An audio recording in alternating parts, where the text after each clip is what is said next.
حيا شلونك مساكم طيبين؟ هلا ابو عمر يا هلا الشباب هلا كيف الحال؟ هلا والله يا هلا باستاذنا ومعلمنا واللي ما نجحت الا يوم الشباب خلينا نشوف بيت الحكمه الحمد لله فيها مويه نازل عليها مويه ما شاء الله. يلا حياك اخبارك عن صحتك يلا حياك بيت الحكمه المطر هلا والله هلا زين الله يحييك ابو عمر انجليزي يا هلا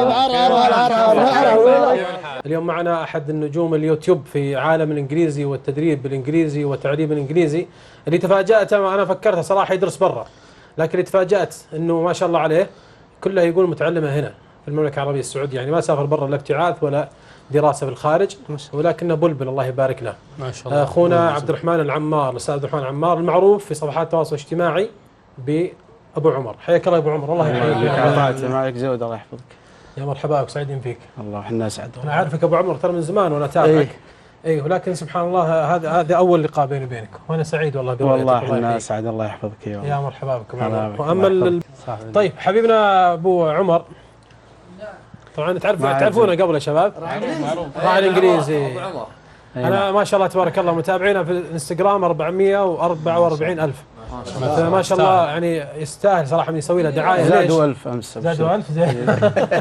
ليش؟ لانه يعني مسخر نفسه لخدمه الشباب وتعليمهم والفتيات جزاه الله خير في تعليم اللغه الانجليزيه، وهذا شيء جميل وهو علم، يعني الواحد انه يستفيد.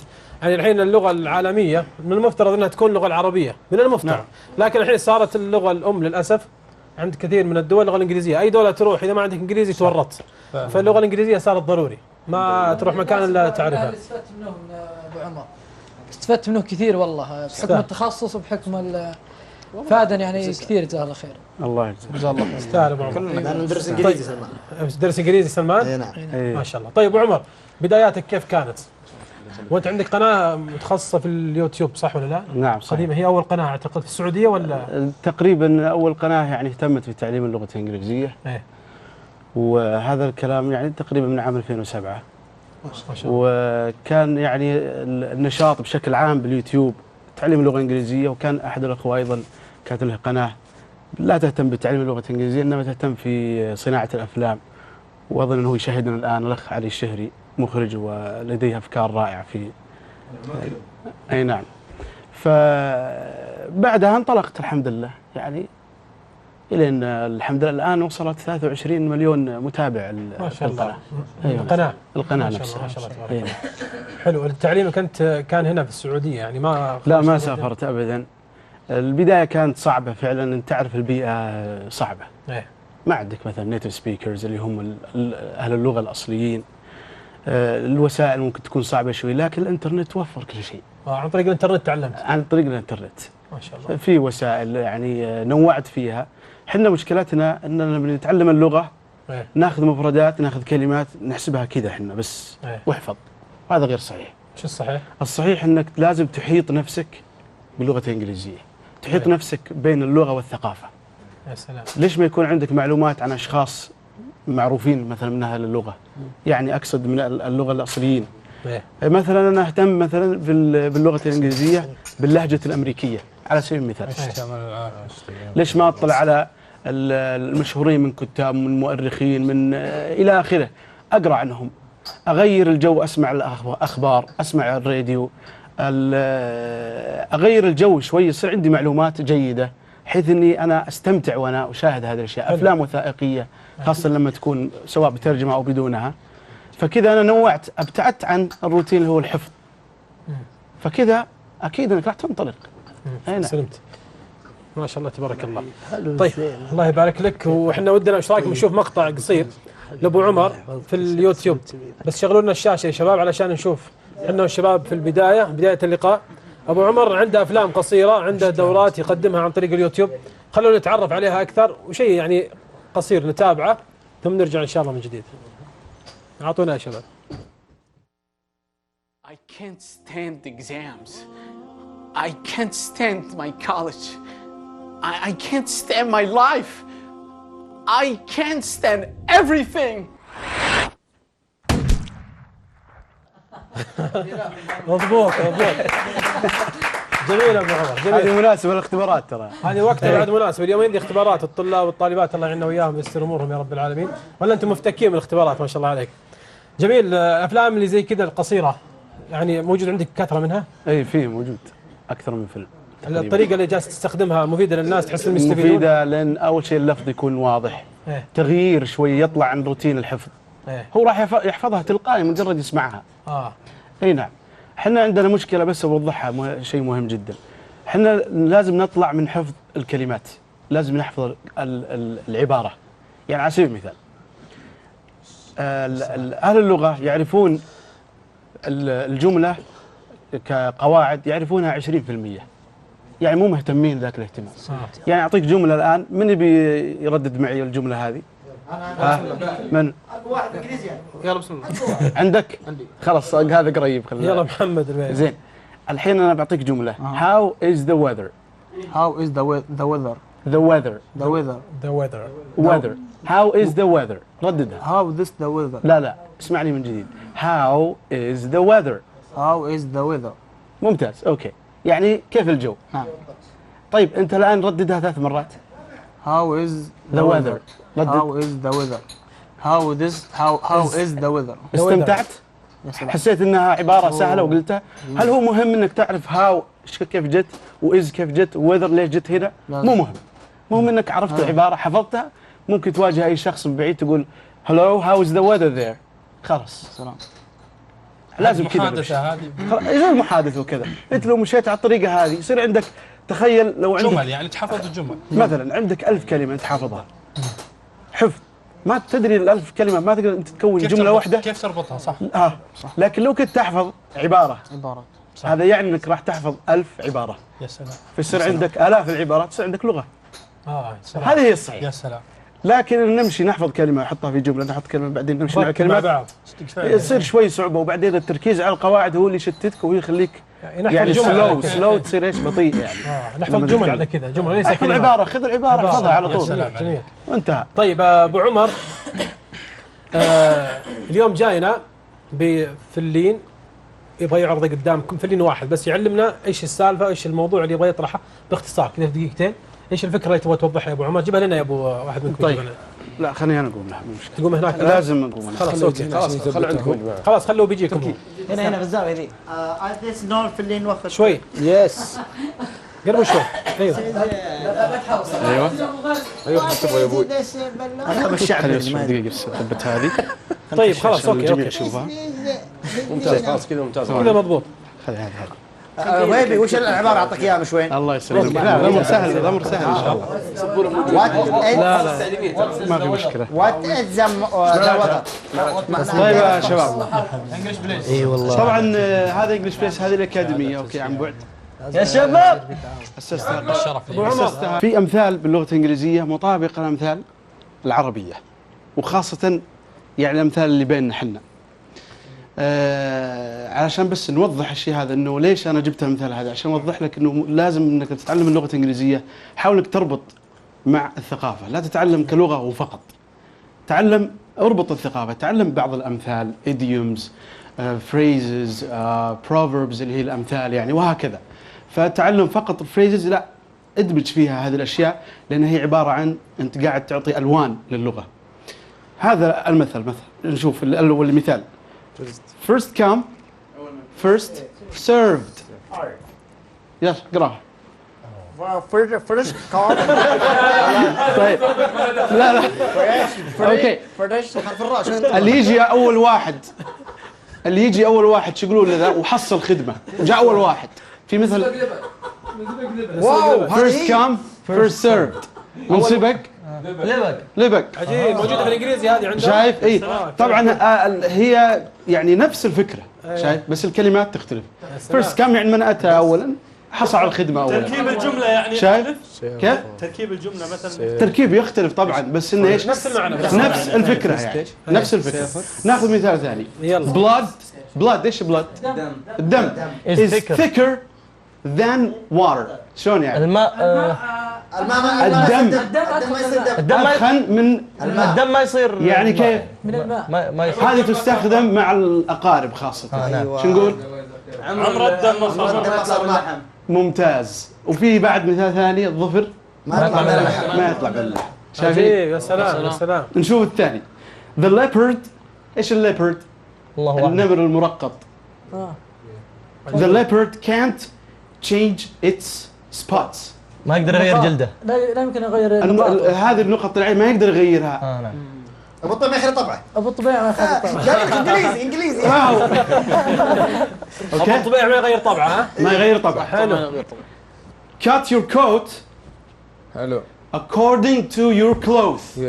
اقطع راسه بس. لا مد الحافك على قد رجليك. مد الحافه قد رجلك. على قد مد الحافة على قد يا رجلك. سلام. هذه يا نفسها سلام. هو يقول إنجليزي طول اقطع عمري. الكوت على قد ثوبك. يا سلام. حلو. شايف؟ كلام جميل. Cut your coat. طبعا هذه أمثلة شائعة جدا. معروفه. إيه. مد Cut الروح your هذا. coat according to your cloth. انت قربت.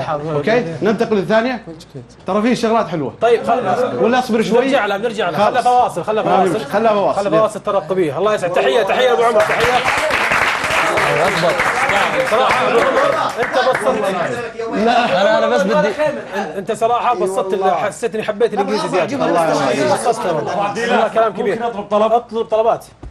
الان استاذ سامي الجوني يسمعني ولا هو انا ابو عبد الله ولا هو الشباب. لا أنت. اطلب ان الاستاذ ابو عمر إيه. بيسوي لنا دور انجليزي والله نود البرنامج والله دود اطلع منه وانا بتعلم انجليزي. تعد ان عندي ترى امني من حياتي كل ما اجيب مدرس كل ما ادخل دوره واطلع يعني مثل ما تي طيب ان شاء الله ان شاء انا الله. نفسي اتعلم حرف الراء اللي ينطقون عليه. هذا فرش. طيب نروح لحبيبنا ابو عمر. يعني طيب نرجع ايش رايكم؟ نرجع لابو عمر ونشوف ابو عمر ايش يعطينا من يعني رسائل كذا نستفيد منها مع جلسه الحوار. يا ليت. ايش تعطينا ابو عمر؟ والله لا خلها شوي. خليها شوي يلا نرجع لها. عندي حاجة نطلع من المألوف شوي. يلا روح. ايوه. طبعا اللغة الإنجليزية عندهم شيء من الأدب اللي هو أقصد الشعر. حلو يا سلام. تمام. قصايد يعني. فنبي نحاور أبو شوية. يلا قدام لا أجل لازم يرد عليك ابو لا سعد. ما يرد ما يحتاج يرد. عندي قصيدة قدام ما حد شيء. فنبي بس ايش تردون آخر كلمة. أنت تسمعها وقلها. كتابتك ابو عمر. ها؟ كتابتك. لا مين من انت عطنا كتابتي. باسلوب قصيده يعني. لا مين من كتابتي. يلا روح. بسم الله. طيب. Take my hand and follow me. Me. Take my hand and follow me. To that place I long to be. يلا انت ابن معقول يلا ابلع. لا ما تجي كمل. روح. Take my hand and trust my way. In that place forever stay. ما خلص عيد لا يجيني شماغ والعقال يا شباب. عيد ارحم ابوك عيد. خليه يكمل عشان يفهم القصيده. خليه يكمل. زين. Take my hand and trust my way. To that place forever stay. Follow me toward the sand. We run and play and in hand. نعم والله. خلوه. Take my heart and hold it true. الرجال مجروح. اسلم. الله يعينك. Forever I will stay close to you. يعني يكون قريب منك. Seize my words.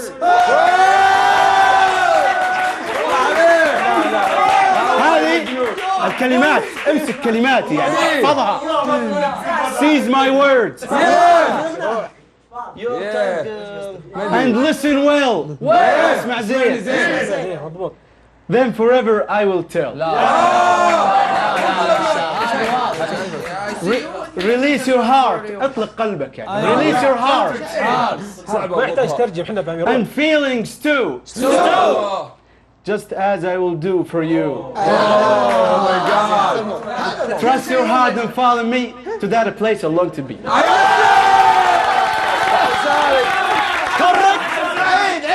لسانك يو. كوريكت يور تانج. الله من شيء. اي شطر.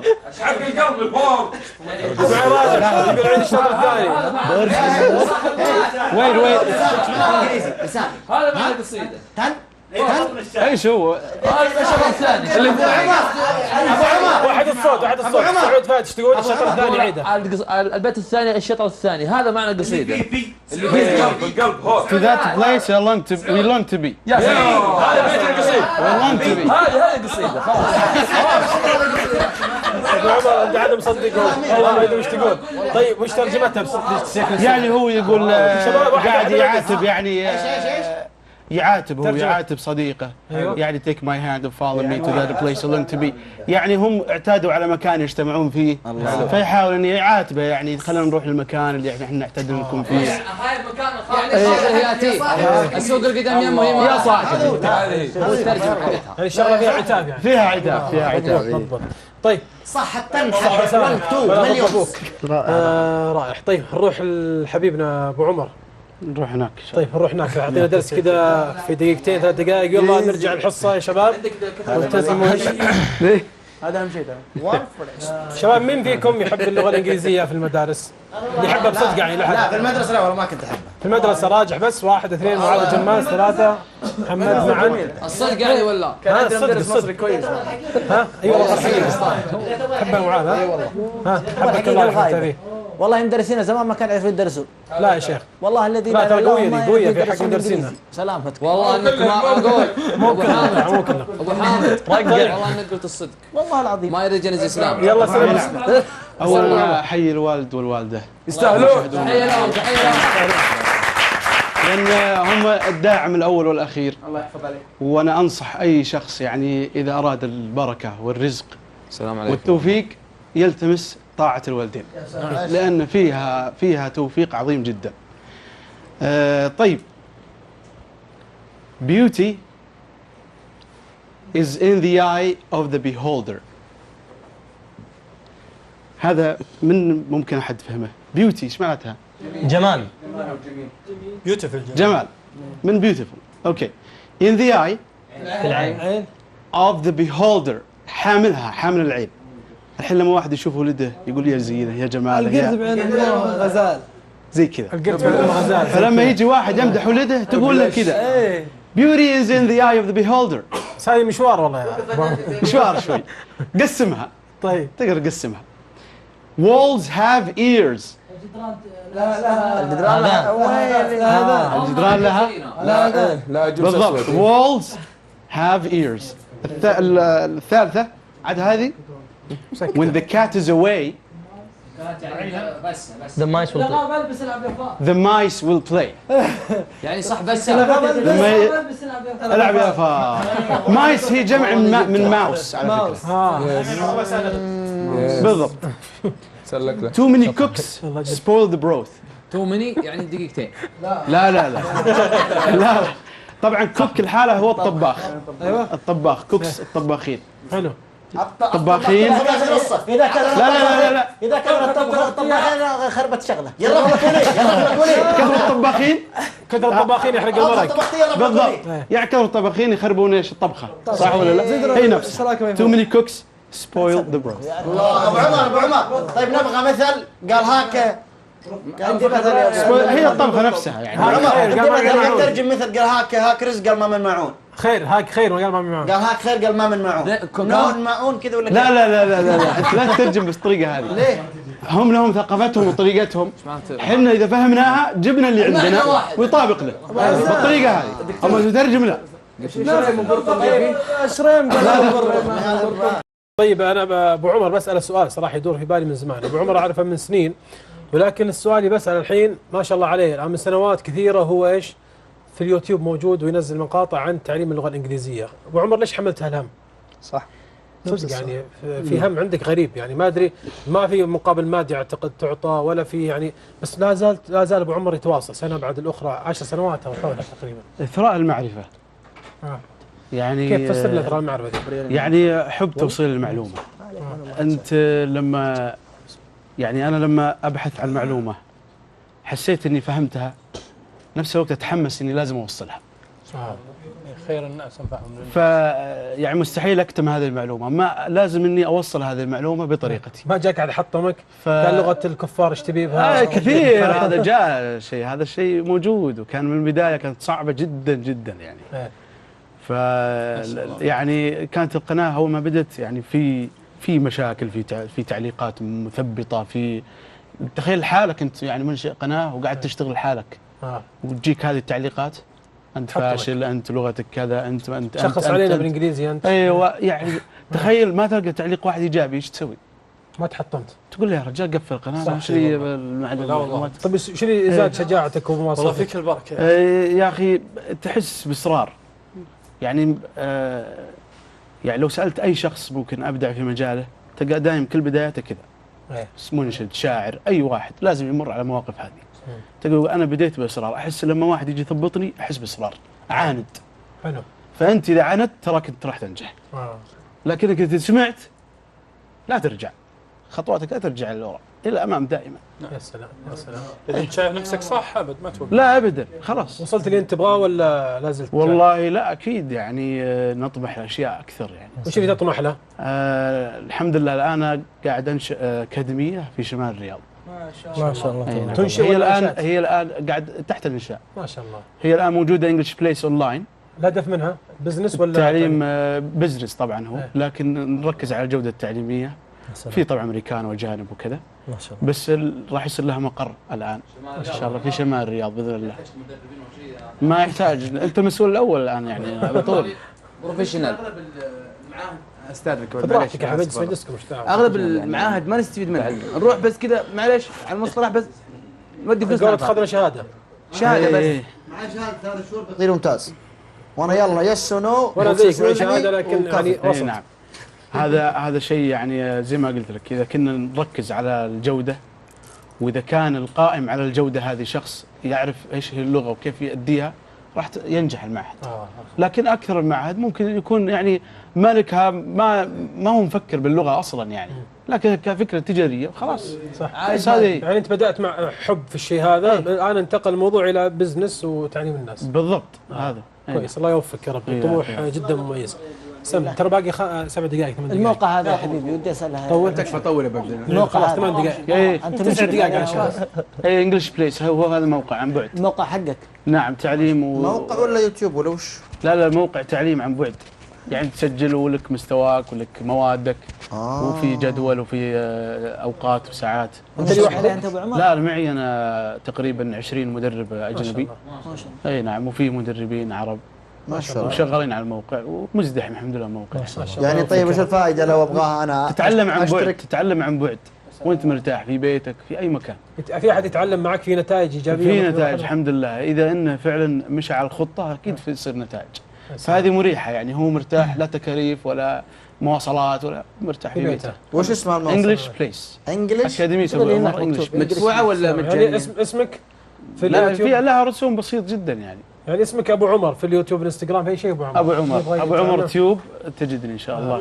طيب حتى في السناب يعني ابو عمر تيوب في السناب. بس سناب تصير انجليزي يوميا ان شاء الله. ابو عمر اول شيء هذا الزميل عاد نصيحه يعني. نصيحه للمبتدئين تعلم اللغه وش يركزون عليه؟ يبعدون عن القواعد. الجرامر خلها على جنب، القواعد خليها على جنب، ركز. دائما هي دمرت لنا، دائما نقول هي دمرت، اتركها لانها صعبه فاغلب الناس تحطم. اترك القواعد، ركز على فريزز اللي هي عبارات. خذ باليوم 3-4 عبارات. فريزز هذه متعوب عليها، الراء هذه رهيبه. الانسان اهم شيء كذا. فهذه العبارات اذا كل يوم تحفظ تخيل 3-5 عبارات باليوم، بالشهر كم بيطلع لك عباره، بعد 6 شهور عندك عبارات كثيره، راح يصير عندك لغه. هذه العبارات هي تبني اللغه. الله يقويك ابو عمر، جميل والله يسعدك. بس حاجه بسيطه بس. لو اعطينا حاجه راح الوقت. نعم ثواني ما طيب ايش رايك بيرجع لكم بعد ما يتعشى يرجع لكم؟ اذا كان يلا بسم الله.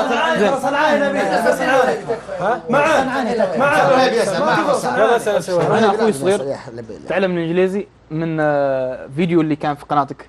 بوم بوم بوم هذاك اللي دب اللي ايوه الاطفال بس اظني بس يعني تقريبا 3 حلقات. 3 حلقات.